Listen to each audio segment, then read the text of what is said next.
think that Apple is looking at Samsung and Microsoft and seeing what they're doing and what's coming out next, or how popular their phones are, or what new concept they're going to create? Now they're creating this flip phone, or we got to create. Like that's it's just idiotic to say. If you are so confident that your location is so good, why can't you give me an $800 minimum? An $800 minimum for me is 40 tickets. What does good mean? The biggest one that I think that we can reference. That might be the difference on whether they continue to operate or go out of business. I am not focused and or worried about another food trucker, quote unquote, coming in and stealing one of my locations or coming in and stealing one of my clients, because the product that I put on the road every day and how I run my truck every day shows up for itself. Okay.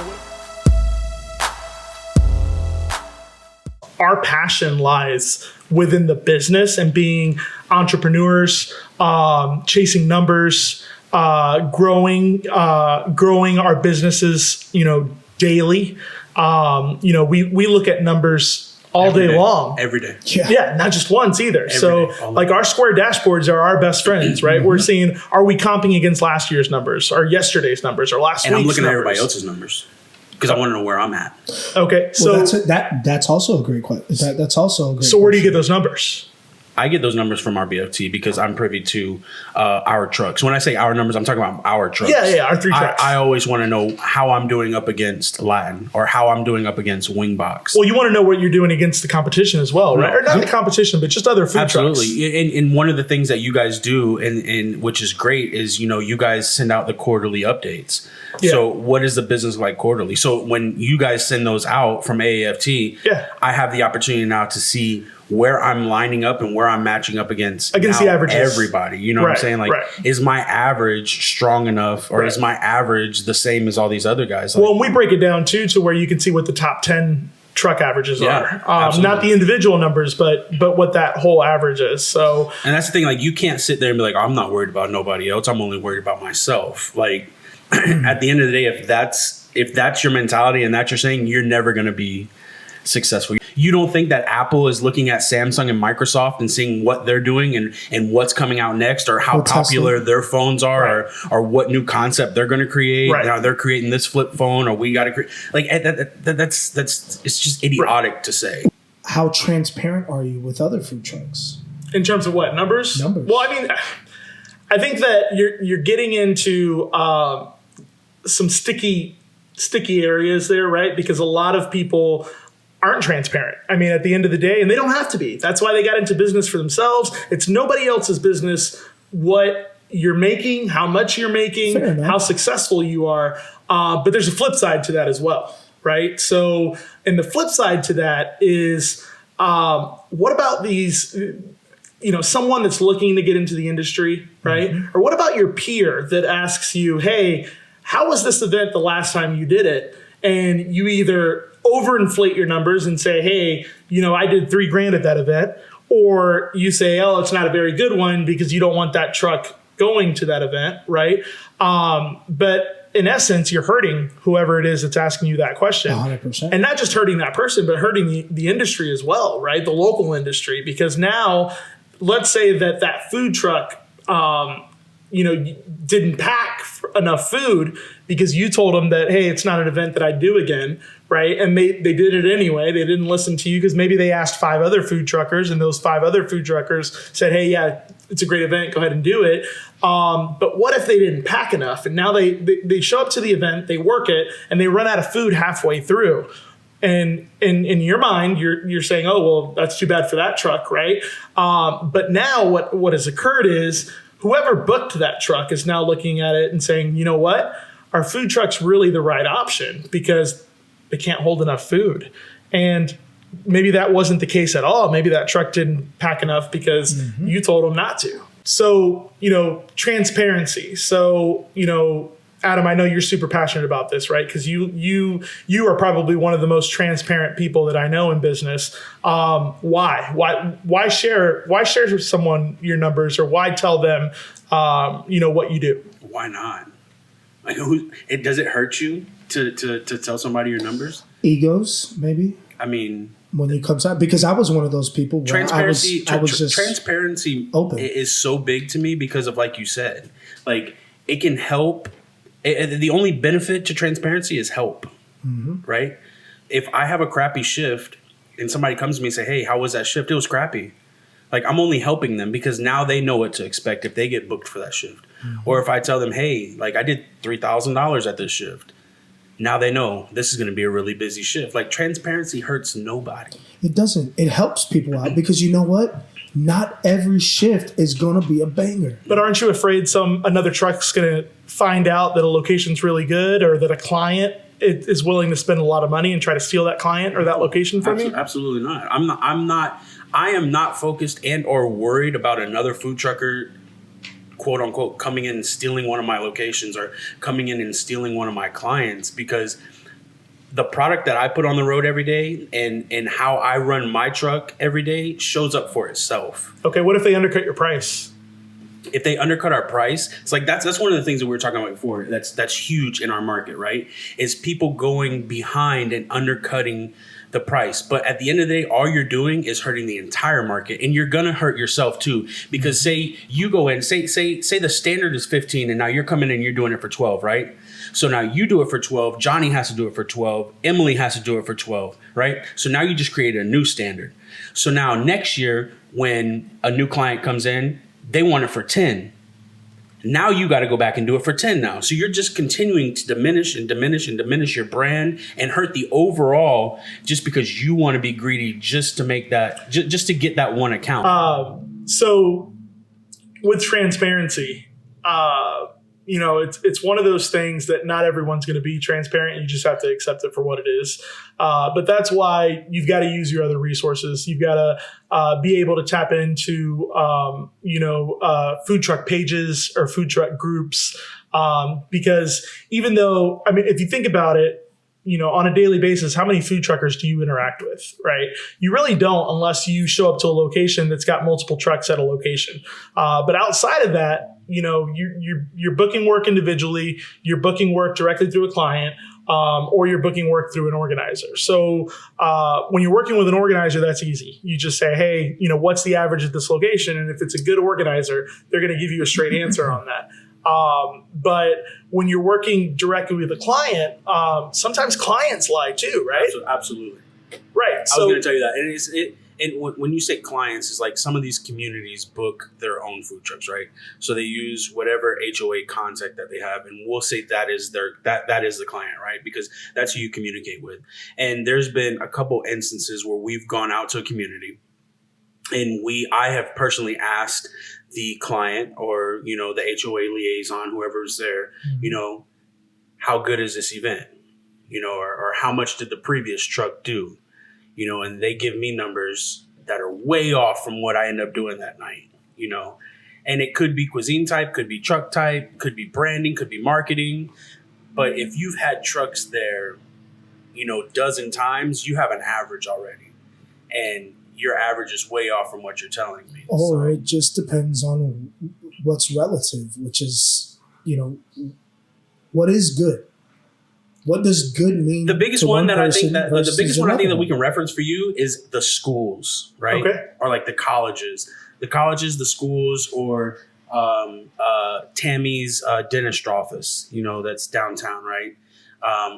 There is 15, 20 businesses here in our plaza, and everybody would love for your truck to come out here. There's 300 people, this and that. Have you guys had food trucks there before? Oh, absolutely. They have done great.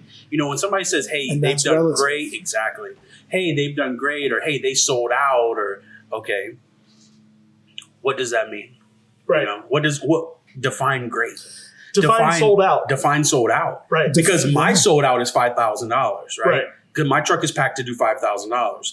So did that truck pack to do $5,000, or was that packed, or is that truck packed to do $800, and that's where they sold out at? Right. Well, and so is $800 a great night for a dinner shift? For any shift.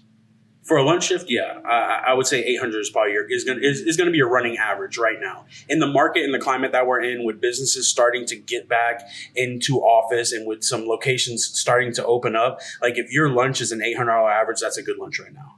It's a great lunch. Great lunch for a lot of trucks, yeah. Right? I just think that we look at it a little bit differently because We were pampered. We were pampered in the aspect of we had big corporations that we worked for that their entire office building, 2,000, 2,500 people were back. And that's what we were working out of. And that was partial. Well, I think it depends on your business model too. So we've built a business based on volume, right? So our trucks are high volume trucks, and not every truck in the market is going to be high volume. There's a lot of trucks that are niche trucks, or there's a lot of food truck operators that it's their husband and their wife. Yep. It's a husband and wife team working a truck, and really they only need to go out and make $400 or $500 and they're profitable, right?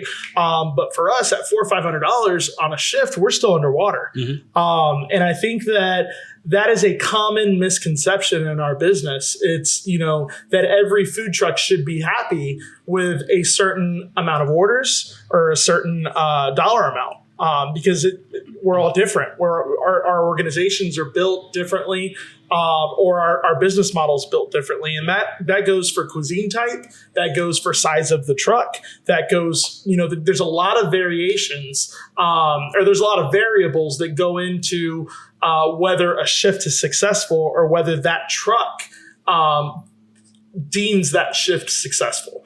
And that's why averages are so important, because as an individual food truck owner, if I know what the average is, I can decide whether that average works for my business or not.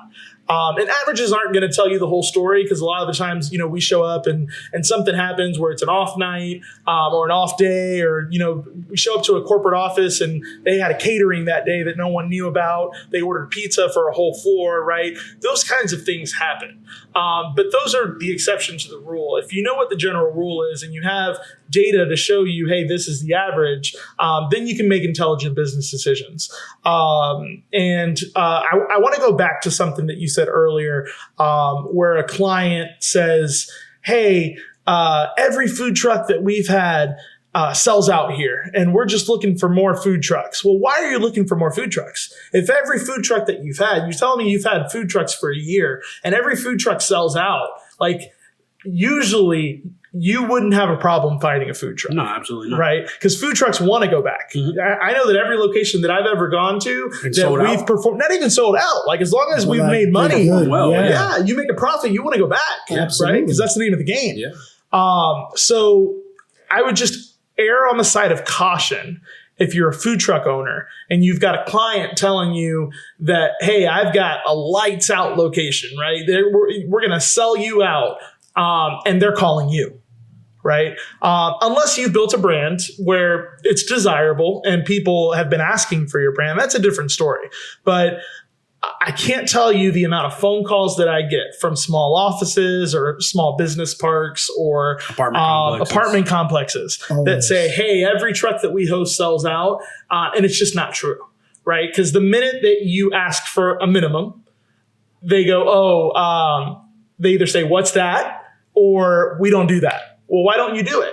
If you are so confident that your location is so good, why can't you give me an $800 minimum? An $800 minimum for me is 40 tickets. So you can't guarantee me that 40 people are going to come buy something from my truck, but you tell me that every truck that shows up sells out?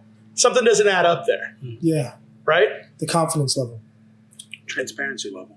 Transparency. So it all goes back to transparency. So, when you're doing business in an environment that is not transparent, or you can't see all of the data or all of the stipulations or everything that encompasses making a business decision, I probably wouldn't feel comfortable making a decision, right? Whether that's booking a location or, deciding whether or not to work with an organizer, or any decision, working with a vendor, buying something from a vendor, from a supplier. If that person or that second party is not comfortable being completely transparent, something's wrong. Yeah, I agree. Right? And you probably shouldn't do business with that person, whether it's an organization or a vendor or a location or a contact. If the data's not in front of you and you don't have access to all of the data before you make a business decision, that might be the decision that determines whether your business goes forward or not. Because how many trucks are just a few shifts away from going out of business? A lot. A lot.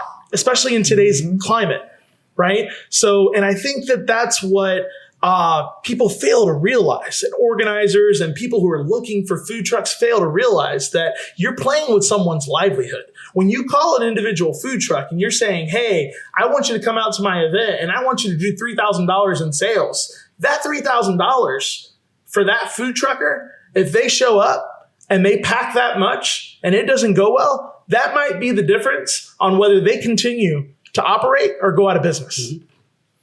I think that's a solid statement. Absolutely. So that's why, as a food truck owner, you've got to do everything you can to protect yourself, to protect your business, right?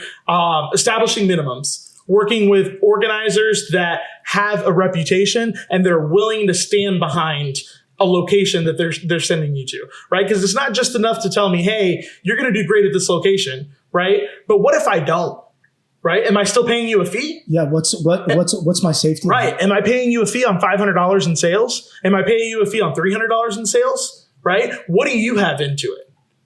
Right? And if you're not comfortable asking those questions, or if the organizer is not comfortable answering those questions, then you shouldn't work together. Yep. And I say that as a food truck owner and as a food truck organizer. Yeah. It's a solid statement. At the end of the day, transparency is it's always going to get you what you need. It's always going to get you what you need. You got to be comfortable.